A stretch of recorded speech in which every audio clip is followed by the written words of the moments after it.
Vamos para os avisos paroquiais? Para ver se alguém vai entrar alguém depois e você já tem dado os avisos. Então, nossos avisos de sempre. As gravações ficam lá no nosso YouTube, depois para poderem acompanhar. Já temos as gravações anteriores disponibilizadas. O link das gravações, uma playlist do YouTube está lá no nosso grupo do WhatsApp. Na Então, para quem descrição. quiser, é só entrar ali no grupo do WhatsApp. O link do grupo do WhatsApp fica lá no Instagram para vocês conseguirem entrar, pedirem o acesso, conseguirem acompanhar. Então, para quem quiser entrar pelo Instagram, será muito bem-vindo. No grupo do WhatsApp a gente se organiza e aqui a gente faz as discussões para depois ficar registrado lá no YouTube. Ok, estamos na página 41 Do livro do físico. livro físico. Se eu não me engano, é a 28 do PDF, deixa eu confirmar. 31 do PDF. Para quem acompanhar depois, alguma coisa estiver pelo PDF, é a página 31.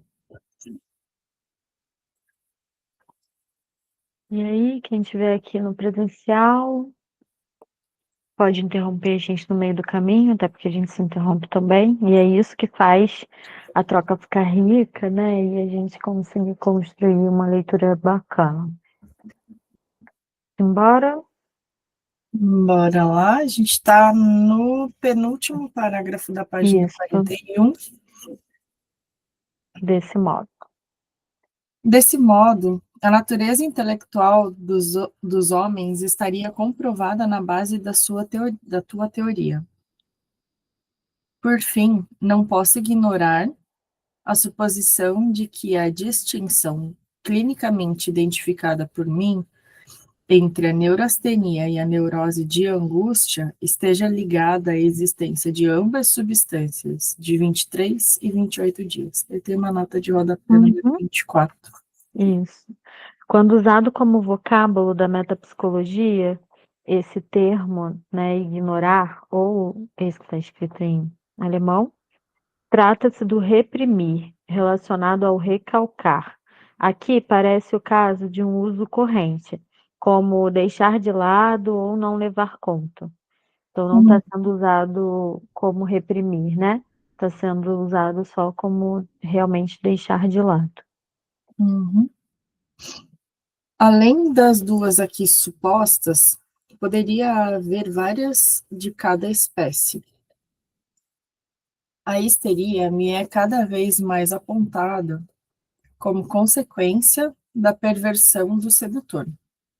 A hereditariedade cada vez mais como sedução por parte do pai.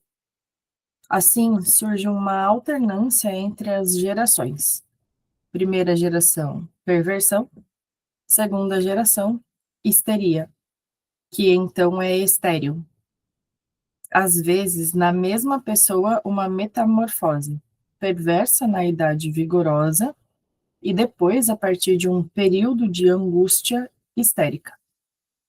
Afinal, a histeria não é sexualidade repudiada, mas, melhor dizendo, perversão repudiada. Por trás disso, então, a ideia das zonas erógenas abandonadas, isto é, na infância, a liberação sexual seria obtida por várias partes do corpo, as quais, então, posteriormente, só conseguem liberar a substância da angústia de 28 dias e não as outras. Nessa diferenciação e limitação residiriam o progresso da cultura e o desenvolvimento moral e individual. Acho interessante, né, que ele traz essa questão da perversão na idade vigorosa depois de um período de angústia histérica, porque lá na elaboração dele, todos nós nascemos perversos, né? Perversão polimorfa. Então, e aí ontem eu assisti uma aula do Marcelo Veras, inclusive, ótimo, falando sobre, sobre perversão. Não, minto. Ele estava falando sobre psicose. Mas ele falou sobre essa questão também, né? É, de que no final das contas, as neuroses, elas são o resultado de uma necessidade de se estar no laço social, de estar enquadrado numa cultura, né? E da gente precisar fazer algumas repressões para que a gente possa ter uma convivência, né? Instituir uma sociedade. Então, acho que me lembrou disso quando Uhum, quando você leu essa parte. uhum. Eu acho legal pontuar também que quando a gente fala de perversão, e isso eu acho que eu trouxe em alguns outros momentos também, em outros grupos, quando a gente fala de perversão, existe um quê de pejorativo que a gente acaba levando para o imaginário, né? Do que é a perversão, e na verdade é perverter algo, né? Então, esse perverter da sociedade, do não conformismo, também pode caber dentro da perversão, lógico que dadas as devidas proporções, mas quando a gente está falando aqui, eu acho que é muito que é nesse sentido que pode ser que o Freud tenha que ele está querendo nos conduzir aqui, que é essa perversão do sedutor, lógico que existe esse papel, mas numa perversão de algo que se modifica, algo que não está realmente enquadrado, para daí levar a uma histeria, porque não necessariamente é essa ideia que se tem do pervertido, né? Não tanto quanto pervertor, né? Que perversor até também tem uma questão da perversidade incutida, mas de perverter mesmo, né? De você fazer aquilo que não está encaixado, não está dentro de uma regra, de uma normativa, e isso poder, numa segunda geração, num segundo momento, poder levar a uma histeria, que é justamente esse querer se enquadrar do neurótico, né? É fazer esse movimento de enquadro de novo. Hum? O ataque histérico não é um descarregamento, e sim uma ação e preserva o caráter original de qualquer ação, o de ser um meio de reprodução do prazer. Isso é o que ele é, ao menos essencialmente. Além disso, ele se motiva a partir do pré-consciente, com toda espécie de outras razões. Assim, tem ataques de sono aqueles doentes aos quais foram feito algo sexual enquanto dormiam. Eles voltam a dormir para vivenciar a mesma coisa, e com isso, provocam em si frequentemente desmaios histéricos. O movimento de voltar a dormir com um desmaio, né? A Uhum. tontura, os acessos de choro, tudo isso visa ao outro.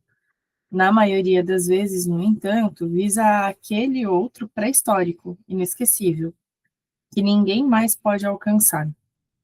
Até o sintoma crônico de ficar deitado na cama se explica assim. Vai ter uma nota de rodapé. Literalmente algo como vício do leito, quer dizer essa palavra em alemão. Vício do leito? Vício do leito. Uhum. Um de meus pacientes ainda choraminga dormindo, tal como fazia naquela época, para ser levado para a cama pela mãe, que morreu quando ele tinha 22 meses. O ataque nunca parece ocorrer como expressão intensificada da emoção. Notas É, 26 e 27. 26, no artigo As Psicoses de Defesa, de 1894, Freud cita a frase de Oppenheim: a histeria é uma expressão intensificada da emoção. E aí o 27, E 7. a edição standard, que é aquela outra, né, sem ser da Companhia das Letras, seguindo a primeira edição alemã, interrompe a carta nesse ponto, que foi uma coisa que a gente já viu nessa parte, que tá vendo? Ele começa de novo a impressão num cinza mais claro. Então, tem algumas partes dessa carta que em outras edições foram suprimidas, né? E aqui eles Uhum. decidiram colocar. Então, essa é mais uma dessas partes. Que eu ia falar da coisa do.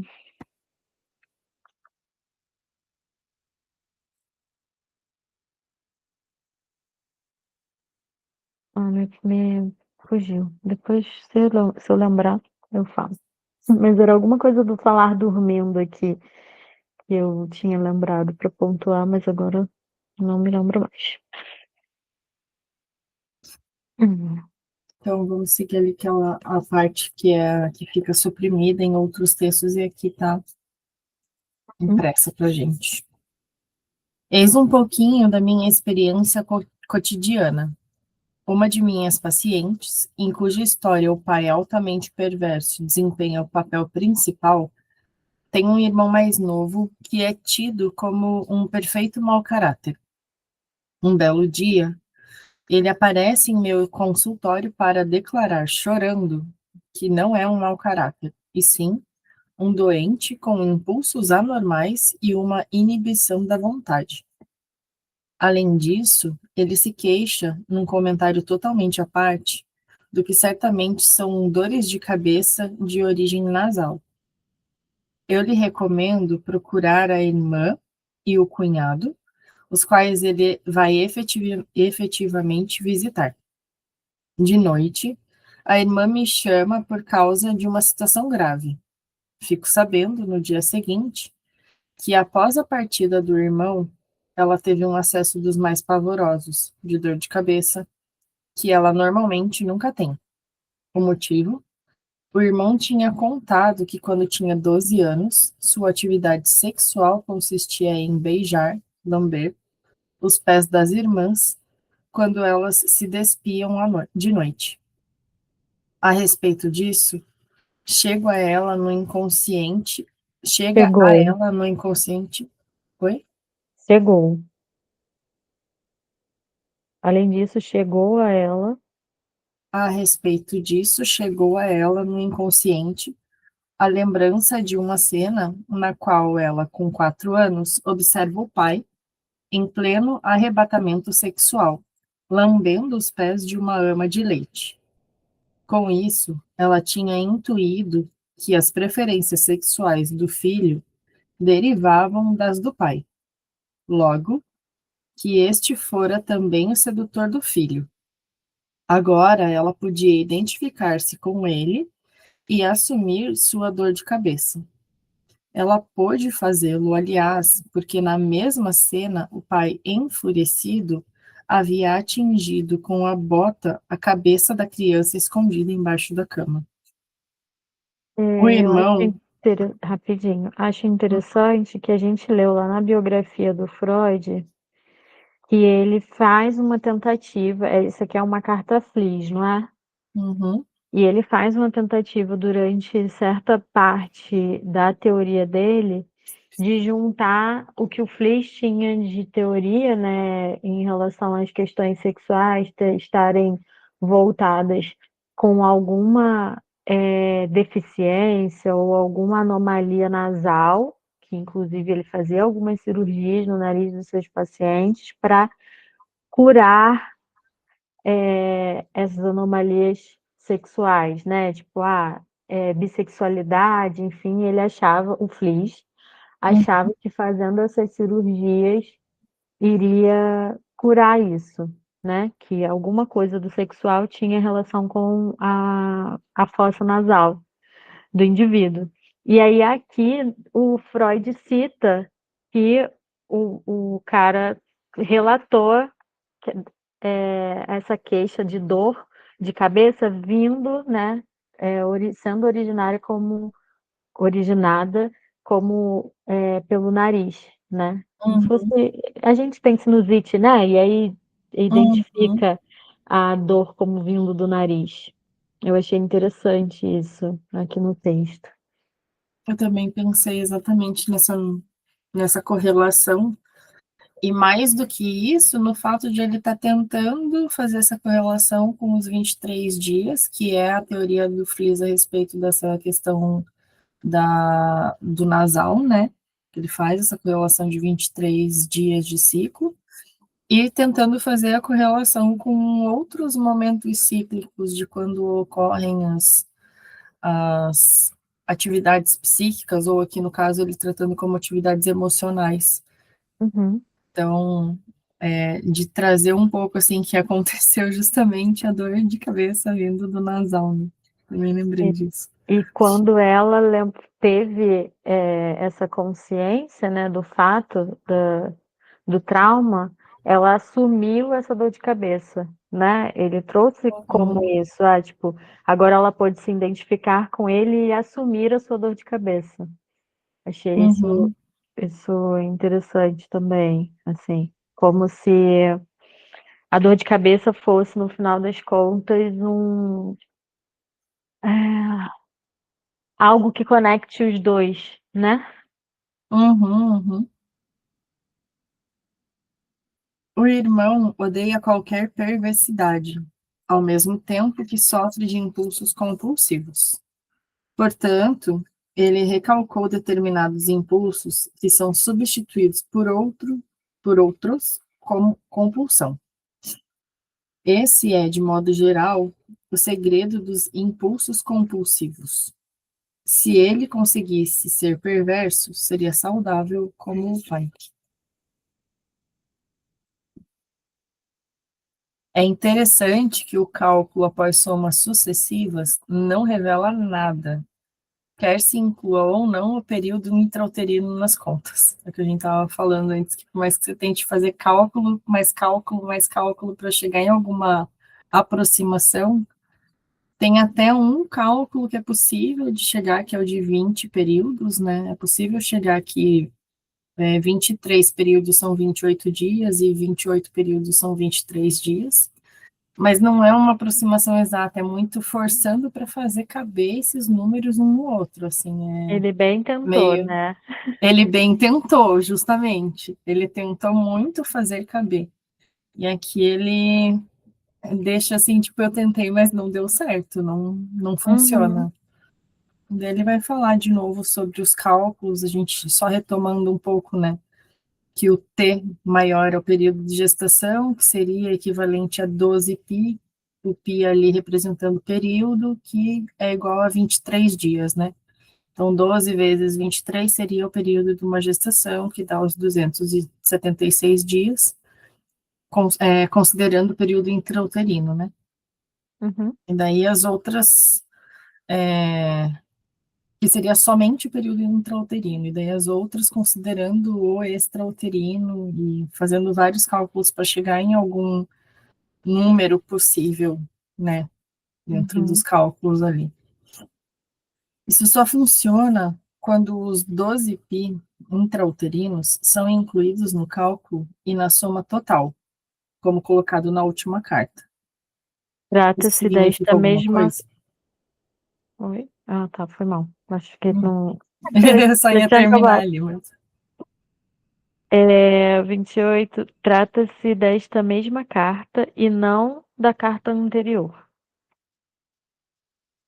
não que ele citou ali, né, colocado na última carta, mas foi colocado nessa carta aqui mesmo, Uhum. que é o outro trechinho que também foi, que está em cinza mais Oprimido. clarinho, né? Uhum. Aí terminando ali, isso significa alguma coisa? Fico feliz por eles não terem mais colocado em foco a tua conferência. Assim podemos xingá-los tranquilamente.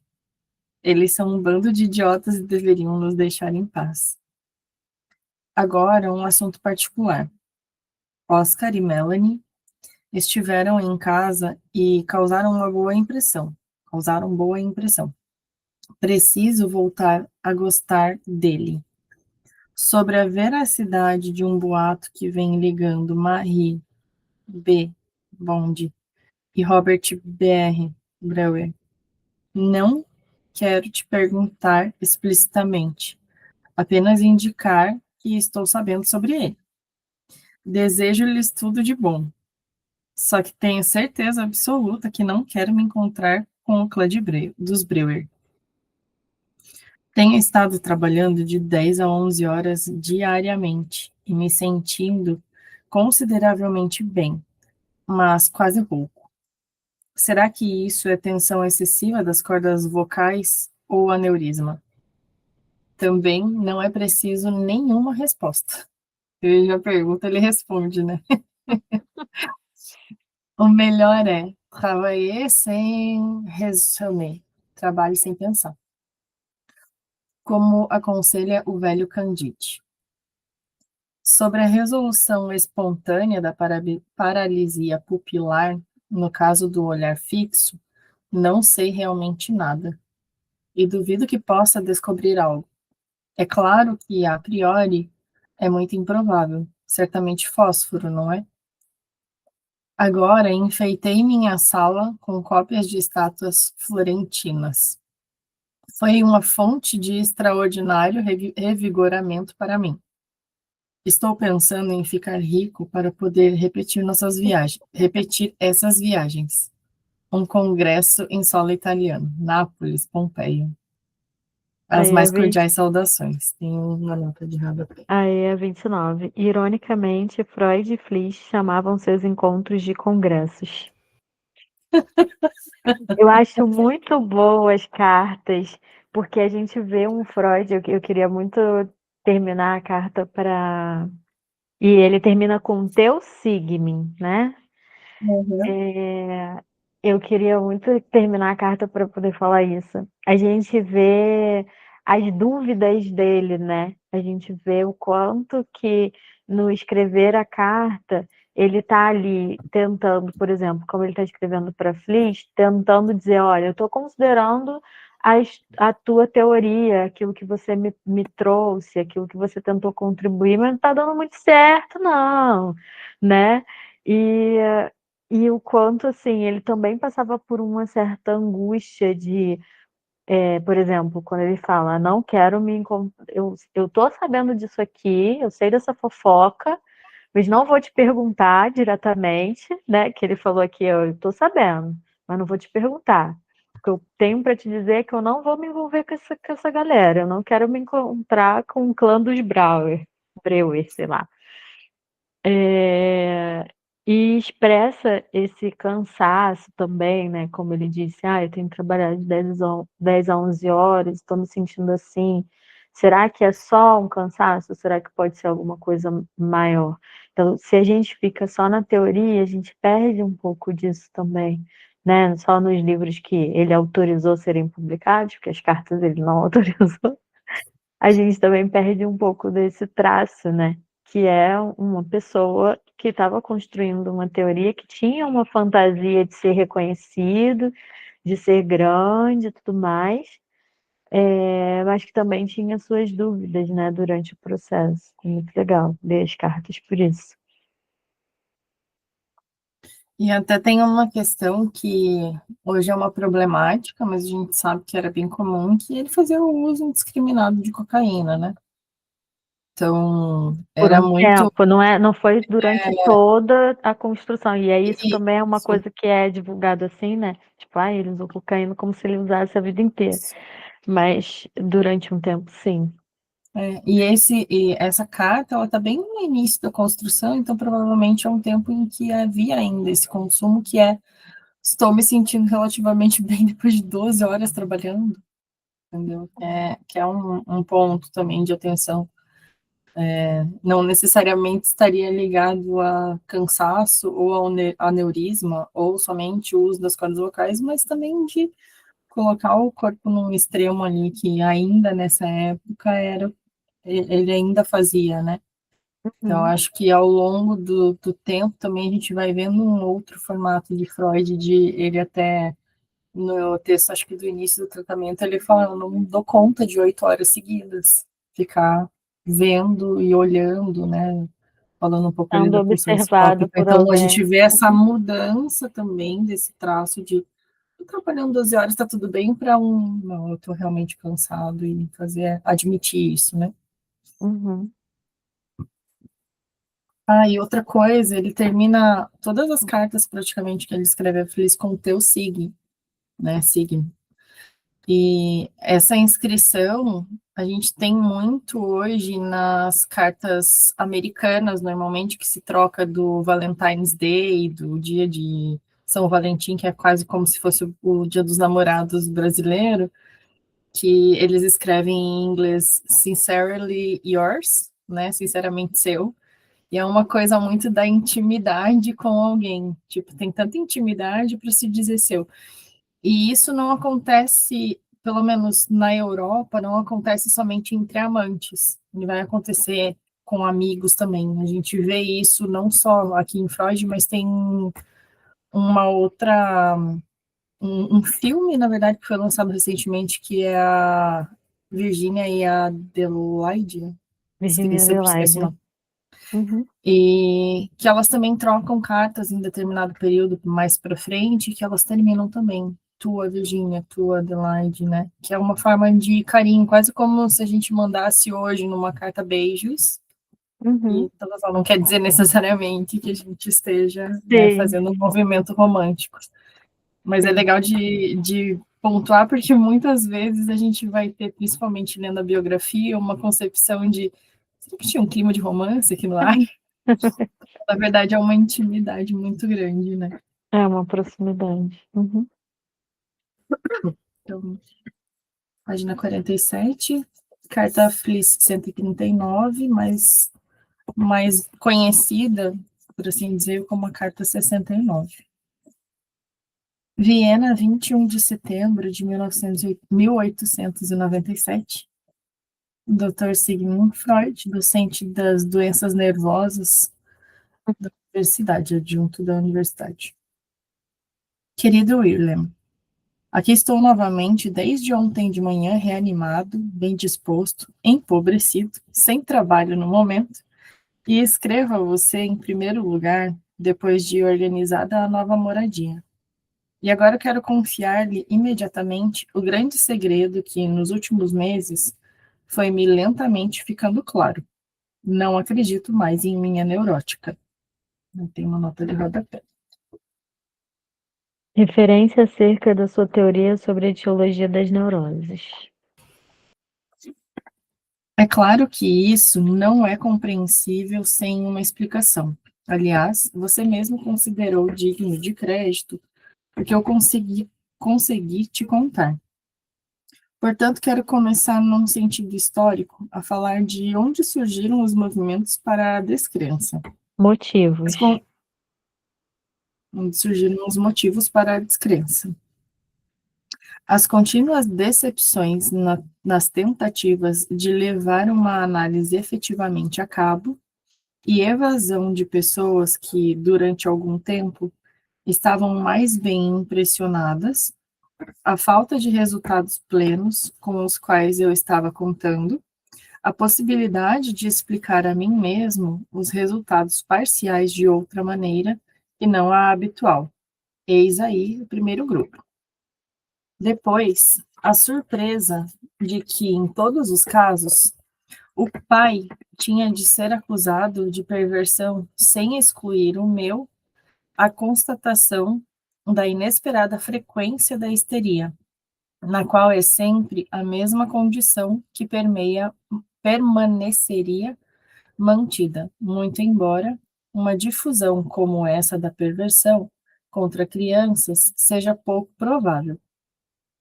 A perversão tem de ser incomensuravelmente mais frequente do que a histeria, pois o adoecimento só aparece quando há um acúmulo de eventos e quando se soma um fator que enfraquece a defesa. Depois, em terceiro lugar, a constatação segura de que não há um signo de realidade no inconsciente, de forma que não se pode distinguir entre a verdade e a ficção investida com afeto. Assim, restaria a solução de que a fantasia sexual se apodera regularmente do tema dos pais. Em quarto lugar, a ponderação de que a lembrança inconsciente não vem à tona na psicose mais profunda, de maneira que o segredo das vivências juvenis não pode ser revelado nem mesmo no delírio mais confuso.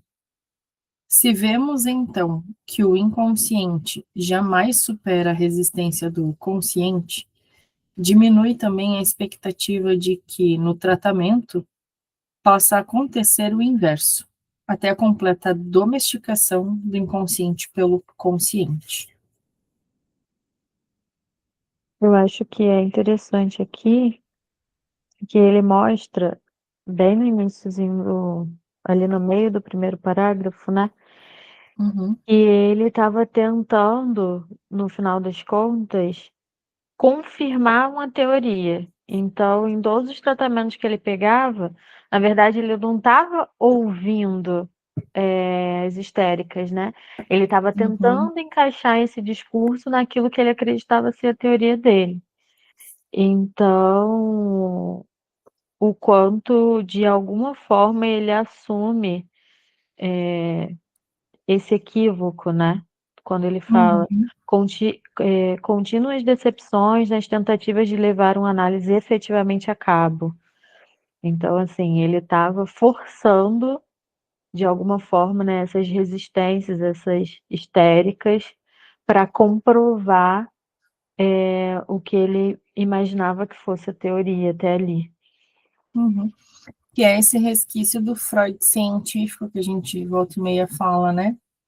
Que ele está tentando formular a hipótese dele, comprovar a hipótese dele, fazendo tudo o que ele formulou caber dentro dessa hipótese, Custe né? o que custar, né?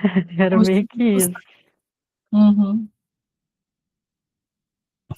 Eu estava tão influenciado por isso que estive prestes a desistir de duas coisas: da solução plena de uma neurose e do conhecimento seguro de sua etiologia na infância, de sua origem, né, na infância. Agora não sei absolutamente como me situar, pois não consegui chegar à compreensão teórica do recalcamento e de seu jogo de forças. Parece novamente discutível que somente as vivências posteriores deem ensejo a fantasias que remontam à infância. E com isso, o fator da disposição hereditária recupera um âmbito de poder do qual eu havia me proposto a removê-lo, no interesse do esclarecimento da neurose. Tem uma nota de rodapé de novo. O verbo verdrangen, acho que é assim que se fala, traduzido por recalcar em contextos teóricos, parece aqui ser usado num sentido mais cotidiano, como de remover, pôr de lado. É quase a mesma nota da anterior. Uhum, uhum. E eu estava pensando sobre, né, ele retomar um fator que ele tinha deixado de lado, e numa problemática sobre a palavra hereditária, num sentido de a gente pensa no hereditário não somente no passado de pai para filho, mas algo como genético hoje em dia, acaba tendo muito esse atrelar a isso. E aqui ele está falando da hereditariedade no sentido genealógico mesmo, né? Muito de passar uma, uma, uma inscrição subjetiva, né? De uma geração para outra. Então, acho que é legal Como também se, frisar como se isso, né? passaram os costumes, né? Que, por E, exemplo, na minha família a gente tem a tradição de todo dia de Natal fazer assim, assim, assim, assado, por exemplo. Então é como hereditariedade nesse sentido, né? De passar os costumes dentro da uhum, família. Entendi. uhum. A gente Não vai, necessariamente genéticos, né? Mas nessas regras vai ao longo, implícitas. a gente ao longo do tempo a gente vai construindo outras ideias a respeito daquilo que já foi dito em algum momento, né? Então as palavras vão mudando um pouco a sua significação e voltar tipo para esse contexto histórico do que ele está dizendo ali não é o mesmo contexto que a gente diria hoje, né? Talvez hoje a gente nem usasse hereditário para dizer o que está sendo passado, talvez. de uma outra coisa mais de vivência somente, porque ele cita vivência aqui, né, mas acaba que pode ter essa confusão também. Uhum. Se eu estivesse irritado, confuso, extenuado, essas dúvidas poderiam ser interpretadas como sinais de fraqueza. Como me encontro no estado oposto, preciso reconhecê-las como resultado de um trabalho intelectual honesto e vigoroso, e me orgulhar de ainda ser capaz de tecer essa crítica, depois de ter ido tão fundo. Será que essa dúvida representa apenas um episódio no avanço de um novo conhecimento? É curioso também que não tenha havido nenhum sentimento de vergonha para o qual, afinal, poderia haver motivo. É claro que eu não vou contar isso em Dan, não vou falar sobre isso em Ascalon, terra dos filisteus, mas diante de você e cá para mim, tenho, na verdade, mais o sentimento de uma vitória do que de uma derrota, o que certamente não é o correto. Tem duas notas de rodapé, 32 e 30, 33. uhum, 32. Alusão à passagem bíblica do segundo livro de Samuel, capítulo 1, versículo 20. Não o conteis em Gate, nem o proclameis nas ruas de Ascalon, para que não se alegrem as filhas dos filisteus. E a 33, e essa passagem, ela fala disso de você contar as suas derrotas e alegrar os inimigos, tipo isso. Uhum. Em uma nota, e é 33, em uma nota agregada em 1924 ao artigo Observações adicionais às neuropsicoses de defesa de 1896, especificamente na parte 2, Natureza e mecanismo da neurose obsessiva, a ser publicado nesta coleção, no volume Histeria, Obsessão e Outras Neuroses, encontramos o seguinte, abre aspas. Esta seção está sob o domínio de um erro que, desde então, repetidamente reconheci e corrigi. Na época, eu ainda não sabia distinguir entre as fantasias dos analisandos sobre sua infância e as recordações reais. Em consequência disso, atribuí ao fator etiológico da sedução uma importância e uma validade universal que ele não possui. Após a superação desse erro, abriu-se o panorama para as manifestações espontâneas da sexualidade infantil, que descrevi em 3 ensaios sobre a teoria sexual, em 1905. Nem por isso o conteúdo do texto acima deve ser desprezado. A sedução preserva uma certa importância para a etiologia, e ainda hoje considero também pertinentes alguns comentários psicológicos. A nota ela só vai reforçando o que a gente sempre fala dos textos de Freud, que é ele sempre se propõe a corrigir aquilo que ele vê que não está correto, e mais do que isso, ele repete isso. Ele coloca repetidas vezes para que não haja o equívoco de eu fechei a teoria. Então é importante também as pessoas colocarem um pouco desse esforço de também abrirem esse discurso e não considerarem a teoria do Freud como todo, como fechada, né? Como um discurso pronto, como um pego aqui e aplico ali, né? Uhum.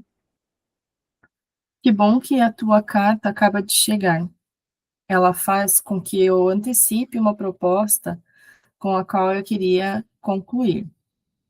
Se neste tempo ocioso eu for à Estação Norte, estarei com você no domingo na hora do almoço e posso voltar na noite seguinte. Marcando encontro. Você pode liberar Congresso, congresso. Lembra que na nota anterior eles congresso, chamavam de congresso. exatamente.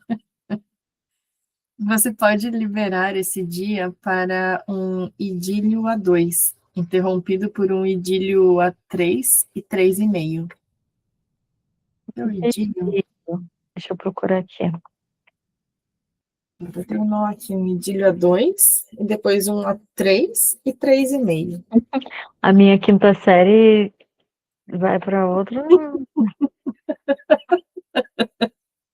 A Minha minha quinta foi série não ativada me com sucesso. permite. Idílio. Na literatura, é originalmente, entre os antigos gregos, qualquer poema curto, descritivo, narrativo, dramático, épico ou lírico, qualquer poema curto. E aí, se não for considerar literatura, amor terno e delicado. Idílio 2, amor terno e delicado. Colóquio amoroso, relações entre namorados. Produto da fantasia, devaneio, utopia. Então pode ser que a minha quinta série não esteja tão errada assim. É, Ficou deixa eu mais ver. impossível de não ficar com a quinta série ativa aqui. É, mas deixa eu ver se tem uma outra. O que me pegou um pouco é esse idílio a 3 e depois a 3,5. O Hum, meio seria, tipo, ele caçoando do tamanho do Ferenc, será? Porque pode eles ser. estavam na época das viagens também, não? Que na carta anterior ele fala sobre.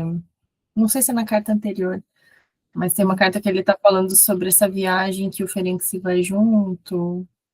É um sentimento Será suave e eterno que pode ser visto como um cenário perfeito.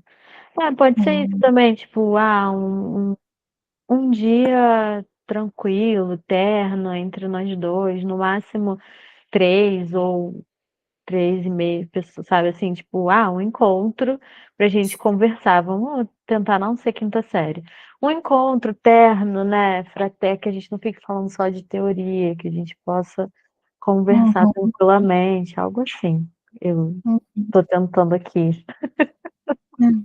Eu tô tentando entender um pouco do porquê que ele usou de um idílio a 2 interrompido por um idílio a 3 e 3,5. É, porque podia chegar uma outra pessoa também, né? Acho que, Essa não sei. época é a época daquela viagem que eles fizeram todos juntos? Não, 1897. E daí faria sentido que o idílio entre os dois seja interrompido por 3 e 3,5, daí justamente é a piadinha com referência, né? Não é não. Acho que é depois só a viagem, né?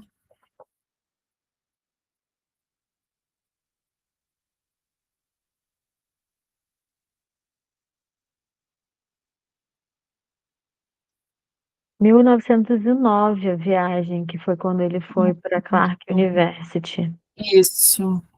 Não, não é nessa época. Era isso que eu queria perguntar, voltando ao texto ali, né? Era Uhum. isso que eu queria perguntar. Ou você estará com um convidado querido em casa, ou tem algo urgente a fazer fora de casa. Ou se eu tiver de voltar para casa de noite, o que não valeria a pena, estariam valendo as mesmas condições para o caso de eu ir para a Estação Norte na sexta de noite e ficar um dia e meio com você? Acho que pode estar falando de quantidade de dias, né? O idílio. Pode ser. Pode ser. Um idílio a 2, interrompido por um idílio a 3 e 3,5. Ah, enfim, ele tentou É, marcar meio um estranho, né? encontro, né? Tipo, Uhum, um momento que eles pudessem conversar, a sós, provavelmente. uhum. Agora vou continuar minha carta. Ele está escrevendo a carta falando que ele vai continuar a carta. Muito bom. Altera a afirmação de Hamlet. To be in readiness. Estar preparado. E tem uma nota de rodapé. 34. Até terminar a frase. Estar preparado para estar animado é tudo, né? É Aí, tudo. Shakespeare, e aí ele traz a inscrição em inglês e em alemão. Estar preparado é Só, tudo. só a Seria a tradução. tradução. Uhum. A rigor, eu poderia estar muito insatisfeito. A expectativa da fama eterna era tão boa, assim como a da segunda. da segurança da riqueza, a total independência, viajar e levar as crianças acima das preocupações graves que me levaram à juventude. Tudo dependia de a histeria ser ou não entendida. Agora que posso ficar calmo e modesto novamente, preocupar-me e economizar, eis que me ocorre a seguinte curta história da minha coleção. Abre aspas. Rebeca, vá tirar o vestido, você não é mais noiva. Fecha aspas. A nota de rodapé 35. O sentido da frase é oferecido por Max Sturr. Freud, Vida e Agonia, uma biografia. Na página 234. Abre aspas. Você já foi uma noiva orgulhosa, mas meteu-se em encrencas e o casamento está desfeito. Vá tirar o vestido de noiva.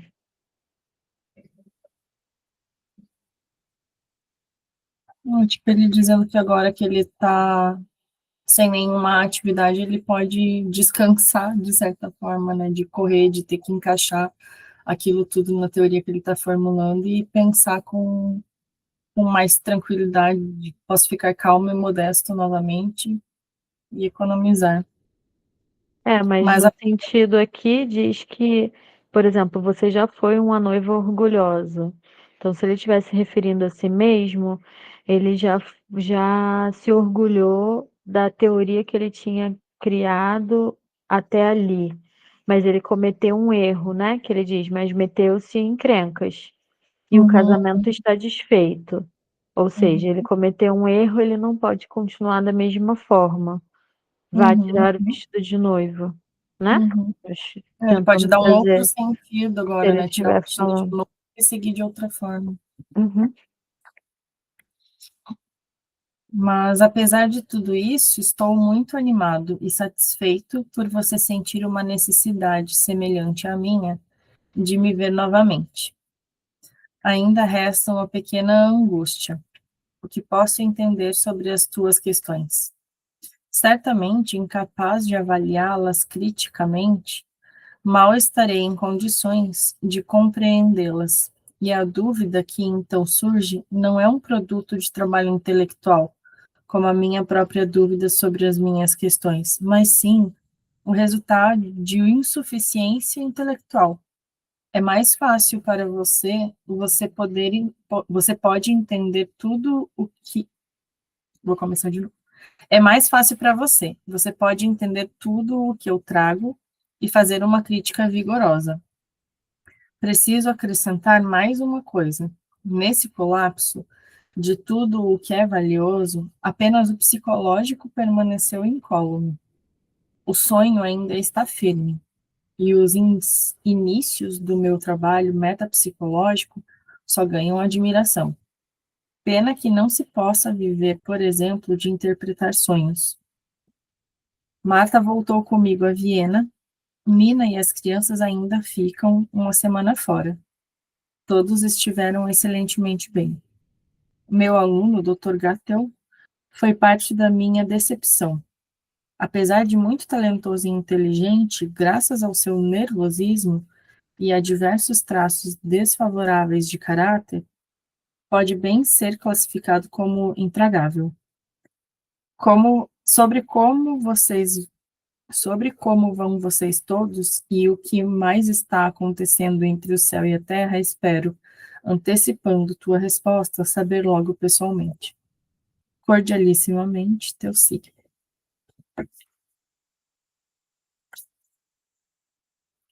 Engraçado, ele acho interessante, não necessariamente diferente de nada que a gente já supunha, mas ele mantém assim que, apesar de tudo ter mudado um pouco, dele ter tido essas frustrações, né, com o que ele estava fazendo e desempenhando ali, ele ainda coloca que o sonho está firme, que ele ainda só ganha admiração do trabalho com metapsicologia, né? Então, forma de continuar fazendo, mesmo que diferente. Ele tá animado, né? Ainda assim. Uhum.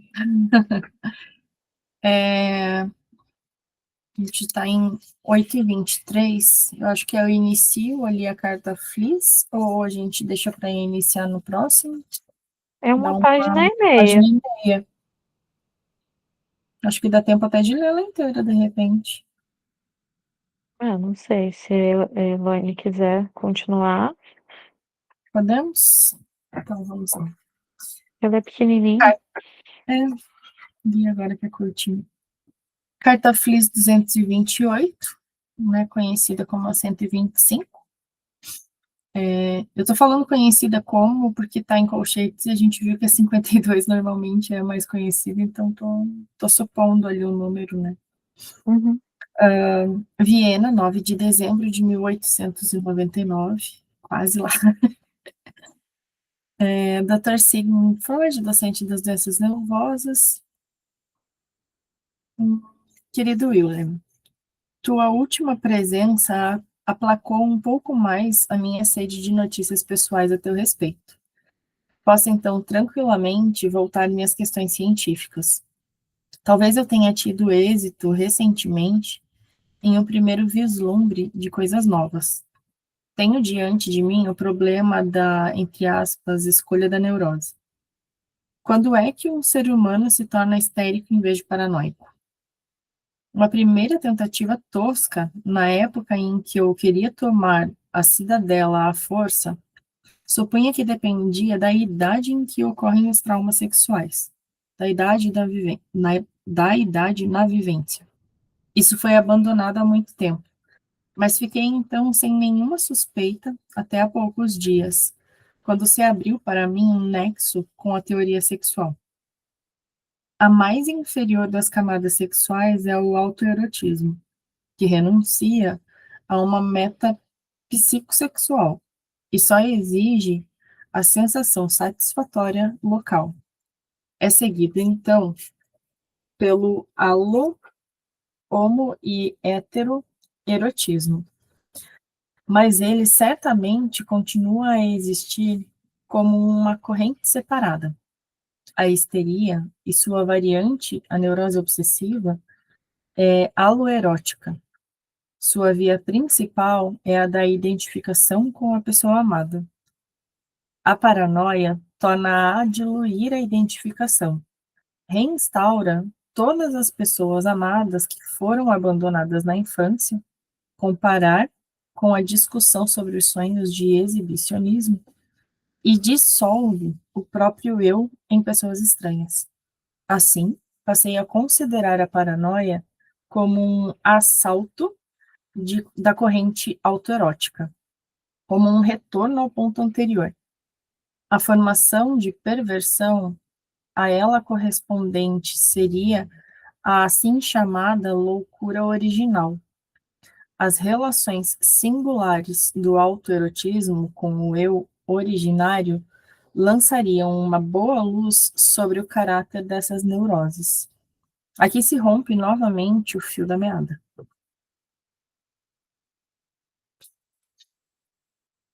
Acho interessante que aqui, pelo menos me parece, que ele assume, porque até certo momento se dizia que a histeria era especificamente feminina e a obsessão, né, a neurose obsessiva era especificamente masculina.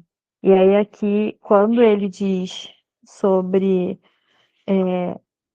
aloerotismo, Uhum, e diz que tanto a histeria quanto a neurose obsessiva é aloerótica, me dá a entender que ele vê, né, que não existe essa diferenciação, não existe essa preferência histéricas necessariamente mulheres, obsessivos necessariamente homens, né? Não sei, eu, uhum. eu entendi nesse caminho. Eu já vejo um pouquinho diferente, porque ele está citando o autoerotismo e fazendo a contraposição com o aloerotismo. Então, ele deixando que essas camadas do autoerotismo caiam por terra, de identificar que existe um quê de relacionamento e de relação com o outro, seja homo ou hétero, né? De trazer o caráter bissexual das relações, mas considerar que existe um outro, porque ele fala aqui, né, que a histeria e sua variante, a neurose obsessiva, então ele está considerando ambas, independente de gênero ou qualquer coisa assim, é aloerótica, tanto uma quanto a outra, né, são aloeróticas. E Uhum. que sua via principal é a de identificação com a pessoa amada, então considerando o outro como parte desse erotismo, Sim, mas considerando ele o só vai outro na citar construção. autoerotismo quando ele tá falando de paranoia. Isso, e ele só vai citar o autoerotismo considerando o infantil também, né? Que ele coloca aqui que ele estava considerando que só aconteciam com base na idade da vivência, que Uhum. foi abandonado, mas não tinha nenhuma suspeita até então, que agora ele estava considerando que existe também a sequência, né? Porque ele coloca aqui, né, que havia essa satisfação local, essa sensação de satisfatória local daquele momento em que o autoerotismo acontece, como se fosse baseado no tempo da vivência, e é seguido pelo aloerotismo, ou seja, de deixar o autoerotismo para dar uma sequência para o aloerotismo, parte de uma construção em sequência do erotismo, né? Deixar Sim. o infantil não somente como uma principal via traumática, né? Não configurar que somente algo que acontece na infância seria algo traumático. Ele vai falar sobre a reinstauração das pessoas pela paranoia ser diluída nessa. A paranoia torna a diluir a identificação, né? Reinstaura as pessoas amadas que foram abandonadas na infância. Então, essa diluição pós-infância acontecendo, né? Hum.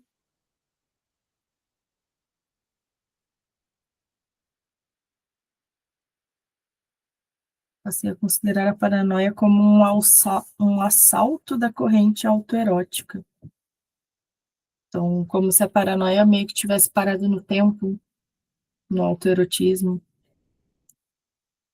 E o, ele coloca que a histeria e a neurose obsessiva são aleróticas, mas não a paranoia. A paranoia, ela tá nesse ponto antes.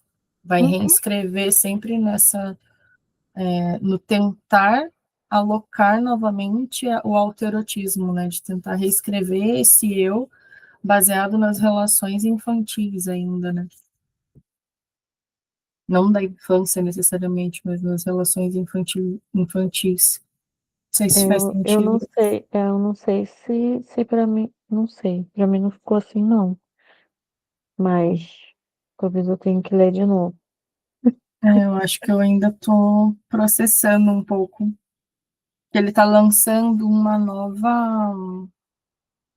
Ele está uma nova fazendo uma teorização que divi... ele não então, trouxe antes, né? ele tá fazendo uma divisão entre histeria, paranoia e psicose, né? Não, Uhum, perversão.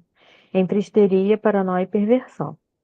uhum, Quando ele traz histeria e neurose obsessiva, ou seja, as neuroses, ele uhum, fala de aloerótica. Então, que uhum, é esse erotismo homo e hétero, né? uhum, Que uhum, contém os dois. Ponto, fechou. Esquece o resto, é isso.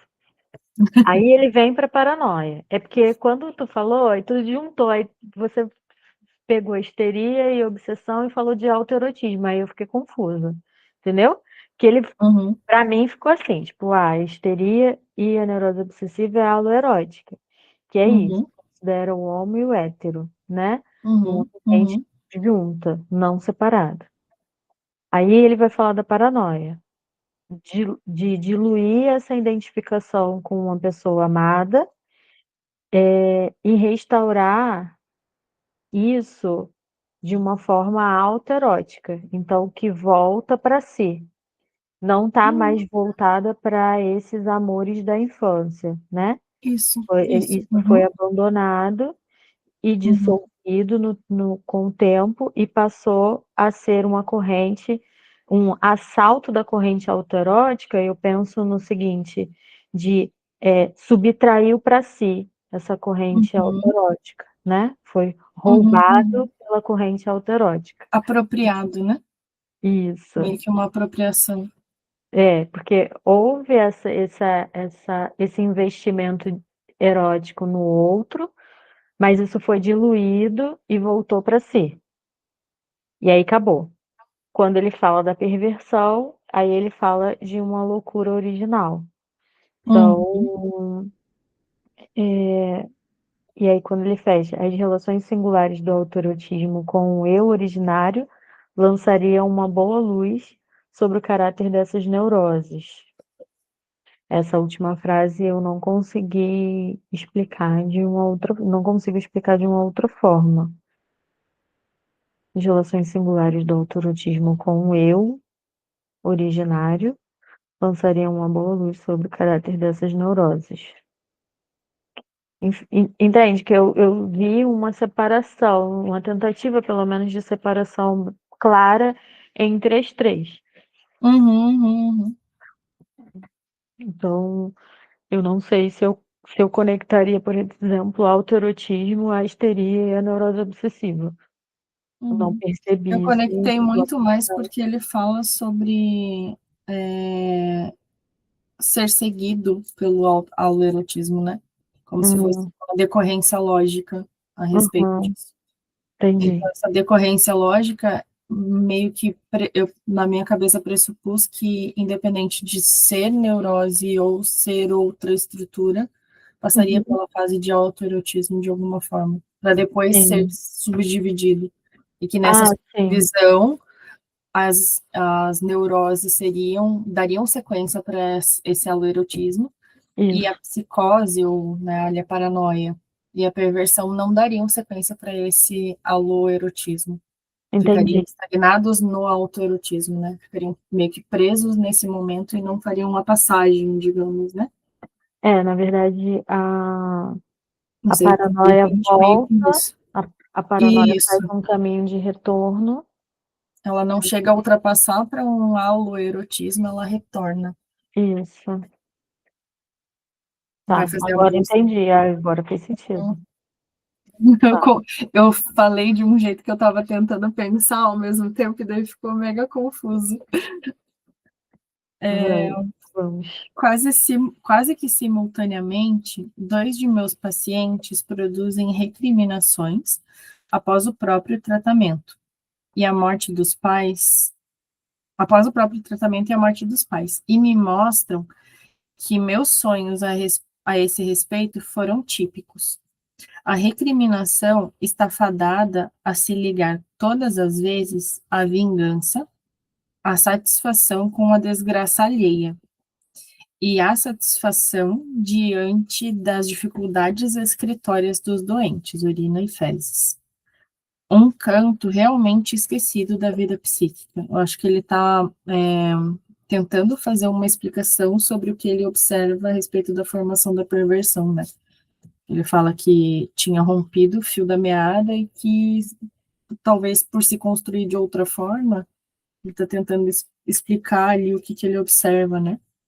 Hum, LG está progredindo, mas é provável que permaneça uma trabalhadora lenta. No entanto, não vejo razão para temer um fracasso em nenhum ponto.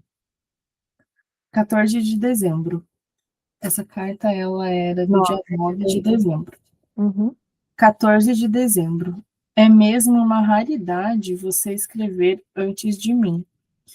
A desolação dos últimos dias me impediu de terminar. Uma época natalina em que precisamos nos abster de fazer compras pesa-me sobre o ânimo. Que Viena não seja o lugar certo para nós, estamos cansados de saber. A discrição exigiu que eu não te afastasse demais de tua família. A reivindicação mais antiga me encontrou oposição por parte da mais íntima. Assim, a despedida na estação foi somente simbólica. Tua notícia sobre o punhado de leitores em Berlim muito me alegra. Leitores, eu bem que também os tenho por aqui, mas para seguidores ainda não chegou o tempo. Há demasiadas coisas novas e inacreditáveis e muito poucas provas rigorosas. Também não consegui convencer o meu filósofo, embora ele me tivesse fornecido as mais brilhantes comprovações. A inteligência é sempre fraca e para o filósofo é fácil transformar a resistência interna em refutação lógica. Mais uma vez, há um caso há um caso novo em perspectiva. Salva por meu resfriado, a saúde reina entre nós. Volto a escrever antes que o rebento chegue à tua casa. As mais cordiais saudações a todos, teu Sidney. Aqui ele parou de escrever e não enviou, né? E daí ele Sim. recebe uma carta antes e daí volta a escrever, tipo, vou enviar essa aqui continuando, entendeu? Aham.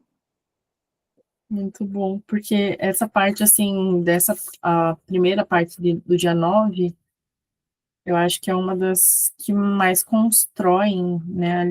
A segunda parte é muito, assim, eu sei que você me escreveu antes, eu estou só terminando aqui para avisar que eu já tinha escrito. Cordialidade, é. Aham. Uhum.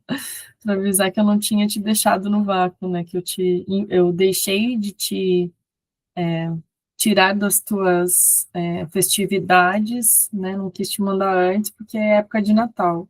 Uhum. E até falando sobre uma época natalina em que precisamos nos abster de fazer compras, pesa-me sobre o ânimo, assim, dele sofrendo ali sem emprego, sem, né? Menos Uhum. sofrimento ali. Sim. E a Uma coisa queixa, que eu né, de fiquei. tipo, eu tenho leitores, mas não tenho seguidores ainda. Uhum, Como você, né? Ele meio que, tipo, ah, você é famoso e eu não. aham. E uma outra coisa, eu não peguei muito ali quem que é o filósofo que ele se refere. Também Não consegui não. Mas convencer o é. meu filósofo. Uhum. Eu acho que eu perdi um pouco a quem ele estava se referindo. É, pode ser que esteja em uma carta que a gente não tem, né? Aqui. Uhum. Enfim. No final ali, na próxima página, vai ter uma descritiva, acho que a gente retoma essa descritiva ali nas notas, antes das notas, né? Uhum. A gente retoma na próxima leitura para fechar a carta aqui e daí seguir Tá. ou Eu já sobre. tinha colocado como se a gente fosse começar o texto, mas a gente lê essa descritiva aqui sem problema. Pode ser que tenha alguma explicação importante, né? Ali ele Antes está das fazendo notas. um fechamento com contexto, ele está colocando Tá, algumas datas sobre a guerra mundial que está acontecendo, então talvez seja interessante a gente retomar aqui, meio que para sim, arrematar as tudo cartas, bem. e Uhum, daí a gente segue na sequência com o próprio texto mesmo, na tá bom, semana que vem. tá Então, bom. semana que vem retomamos na página 54. Isso, até. Muito obrigada, Elaine. Até a Tchau, próxima, Elaine. até semana que vem. Obrigada a vocês. Boa noite. Boa noite. Boa noite.